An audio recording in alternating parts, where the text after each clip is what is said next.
నన్ను క్షమించండి. నాడు బీఆర్ఎస్ సర్కారు మిమ్మల్ని అరెస్టు చేసిన విషయం నాకు తెలియదు. RRR నిర్వాసితులతో కవిత, RRR నిర్వాసితులతో కవిత కంటాదంట. తెలదంటున్నా అక్కకు. అయ్యో పాపం పాపం అక్క, నేను చూస్తాను పాపం జాలి అనిపిస్తుంది నాకు ఫుల్లుగా. రాబోయేలు కూర్చొని పాపం అక్క జాలి అక్క జాలి అక్క జాలి జాలి పడతాను. కవిత అక్క చెప్తాను చూడు నాయన. ఇంకేంది, బీఆర్ఎస్ ఎమ్మెల్యేల కోసం అలైన్మెంట్ మార్చారు. ఎవరో ఏదో చెబితే తనను పార్టీలోంచి కేసీఆర్ తీసేశారని కామెంట్ చేసింది. యాదాద్రి జిల్లాలో జాగృతి జనం బాడ వచ్చింది. అక్క కాంగ్రెస్ గవర్నమెంట్ మీద ఒక్క స్టేట్మెంట్ లేదక్క. ఉంచుతారు. బీఆర్ఎస్ ఎమ్మెల్యేల కోసం కాదక్క, కాంగ్రెస్ ఎమ్మెల్యేల కోసం అంటారు. నేను చెప్తలేను, కాంగ్రెస్ పార్టీ వాళ్ళు చెప్తురు. మా రాజన్న కూడా చెప్పిండు. నేనేమంటానక్క, కల్వకుంట్ల కవితక్క, నువ్వు నీ ఎజెండా ఒకటి చెప్పు సాప్గా. నేను పార్టీ పెట్టను, నేను ఏది పెట్టను. నేను వచ్చిందే బీఆర్ఎస్ నాశనం చేసేటందుకు, లేదంటే కేసీఆర్ నాశనం చేసేటందుకు, కేసీఆర్ పరువు తీసేటందుకు, కల్వకుంట్లలో పరువు తీసేటందుకు వచ్చిన. ఇక నా లెక్కే కదా అని చెప్పు, ఒప్పుకోమని అట్నన్న. అట్నన్నా ఏమన్నా అక్క పని అంత పట్టి వదిలేసేరా అంటావు. నువ్వు చెప్పేదేమో నీటి మాటలు చెప్తున్నావు. ఎందుకంగా కాంగ్రెస్ మేము ఒక మాట అంటలేవు. కాంగ్రెస్ కూడా అలైన్మెంట్ ఆగం చేసి అని చెప్పేసి రోడ్ల మీకు ఎక్కిరు. మరి అదే బీఆర్ఎస్ ఉన్నప్పుడు ఎగిరిదా? వచ్చిరా రోడ్ల మీకు? మీరున్నప్పుడు కాంగ్రెస్ ఉన్నప్పుడు రోడ్ల మీకు హైదరాబాద్కి వచ్చారు, జిహెచ్ఎంసీ కాడికి వచ్చారు, హెచ్ఎండిఏ కాడికి వచ్చారు, అన్నిటి కాడికి వేరు. అక్క మంచిదైపోయింది. జయలలిత అక్క వర్షన్ ప్రో వర్షన్ వచ్చింది. అక్క ప్రో వర్షన్ లో నన్ను క్షమించండి అంటాను. మరి నాయన ముఖ్యమంత్రి అప్పుడు క్షమించావు అనవైతే అక్క. అప్పుడు కళ్ళు కనపడలే, అప్పుడు కళ్ళల్లో కాకులు పొడిచినాయి. కళ్ళు పోయినా అక్కకు అబ్బా అప్పుడు కళ్ళు మూసుకుని అయ్యో అబ్బో నా కళ్ళు వదిలేసి ఇట్లా కళ్ళు మూసేసుకొని ఇప్పుడు కళ్ళు తెరిచింది. అమ్మ ఇన్ని పాపాలు జరిగినాయి అంటుంది. ఇప్పుడు అక్క పాపాలు జరిగినాయా, జరుపుతారా ప్రజలకు తెలుసు. కాంగ్రెస్ గవర్నమెంట్ కు తొత్తులా మారింది కవితక్కయ్యలా. నేను చెప్పదలుచుకున్నా, నువ్వు RRR విషయంలో మాట్లాడవలసింది 100కు 100% కాంగ్రెస్ పార్టీ పైన. కాంగ్రెస్ పార్టీ కదా ఈరోజు రాష్ట్రంలో RRR పైన పెద్ద ఎత్తున ఆందోళన చేసినా పట్టించుకోకుండా ఓడో లంగ ఓడో దొంగ అసలు లుచ్చల లంగల కోసం అలైన్మెంట్ మార్చిందంటారు, ప్రజలే అంటారు.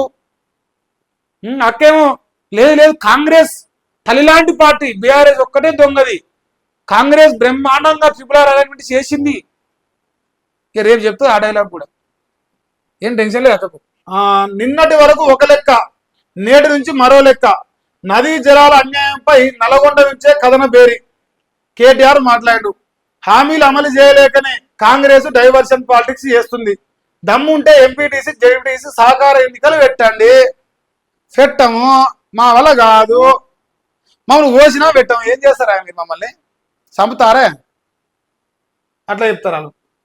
ఇక తనపై ఏ కేసు పెడతారో చెప్పాలని సీఎం రేవంత్కు సవాల్ చేసిండు.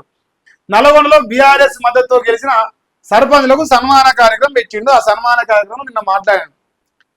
ఇవో నాకు ఇప్పుడు మంచి ముచ్చట గుర్తుకొచ్చింది. మా దగ్గర మునగాడైన ఎమ్మెల్యే ఉన్నాడు.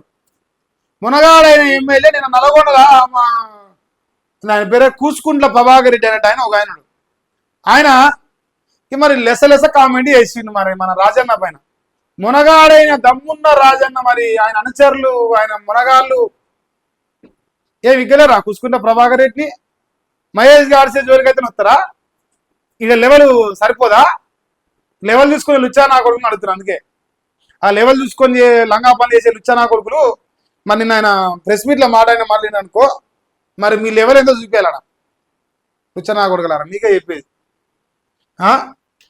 ఇంకా నల్లగొండలో బీఆర్ఎస్ మద్దతుతో గెలిచిన సర్పంచులందరికీ ఆయన సన్మాన కార్యక్రమం పెట్టిండు. అదే ఒక చిన్న ముచ్చట చూపిస్తా. ఏదా రాలేదా? రాసినట్టు వచ్చేగారు.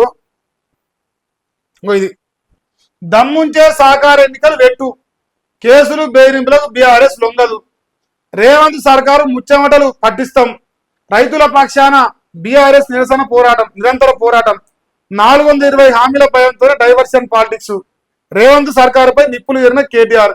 జీపీ ఫలితాలు ఘన గెలుపునకు సంకేతాలు. నల్లగొండ జిల్లా కేంద్రంలో ఆత్మీయ సమ్మేళనం. సర్పంచులు ఉప సర్పంచులు కేటీఆర్ అభినందన. ఇది ప్రభుత్వమా గ్యాంగ్స్టర్ల అడ్డానా? మాఫియా కోసం చెక్ డ్యాములను పేల్చేస్తారంటూ కేటీఆర్ మాట్లాడిండు. ఇక వీళ్ళ తండ్రి కూడా నిన్న పాల్గొన్నట్టుంది. ఆయన తండ్రి కూడా గెలిచింది సర్పంచ్గా. సో జగదీష్ రెడ్డి గారి ఆధ్వర్యంలో నిన్న జరిగినట్టుంది మీటింగ్. మంచిగానే చేసారు. ఇక ఇలా మాట్లాడిన విషయాలు 2-3 విషయాలు చెప్పాలి. భూపాల్ రెడ్డి మాట్లాడుతూ ఒక బీసీ బిడ్డ ఒక యాదవ్ బిడ్డ పైన నోట్ల నూతనం కోసి కొట్టిన దుర్మార్గులు మీరని ఒక కామెంట్. నెక్స్ట్ జగదీష్ రెడ్డి గారు మాట్లాడుతూ ఇప్పుడు ఒక భార్య భర్త లగ్నం చేసుకుని మొగడు భార్యకు పుస్తకట్టిను. పుస్తకట్టినాక భార్య మంచిది కాదని తెలిసిపోయి అంటారుగా భర్త నచ్చక వెళ్ళిపోయింది. విడాకులు ఇచ్చేసింది. తీసుకుంటూ కూడా విడాకులు. మళ్ళా కొత్త మొగడు మంచోడు కాదు, మళ్ళీ నీ కాడికే వస్తా, నిన్నే వేసుకుంటా, నువ్వే నా మోగను అంటాను. ఇప్పుడు ఈ స్టైలే చెప్పింది జగదీష్ రెడ్డి ఫిరాయింపు లంగన గురించి. ఎవరైతే ఫిరాయింపు లంగనా కొడుకులో ఒరే లుచనా కొడుకు, మీరు మా పెళ్ళాలు కాదరా, మీ పెళ్ళం అంటారుగా, మీ పెళ్ళం కాంగ్రెస్, మీ భర్త కాంగ్రెస్ పార్టీ, మీ కాంగ్రెస్ పార్టీ కాడికి పోయి మా కాడికి ఎందుకు వస్తారు? మీ విడాకులు ఇచ్చేసి మీకు ఎప్పుడో బీఆర్ఎస్ నుంచి మీ విడాకులు అయిపోయినాయి, మీరు దొబ్బేరి అంటే పోతాయి రా కొడుకులు అంటున్నారు. ఆయన అట్నే చెప్పిండా, ఆయన స్లాంగ్ లా, ఆయన భాష అట్నే వచ్చింది నిన్న. సీరియస్ అయ్యిండు. ఎందుకంటే వాసే కదా, సిగ్గు లేకుండా మేము బీఆర్ఎస్లో ఉన్నాం, మేము బీఆర్ఎస్లో ఉన్నాం, నువ్వు ఎట్లా ఉంచుతారు? చండాలంగా చూస్తారు జనాలు.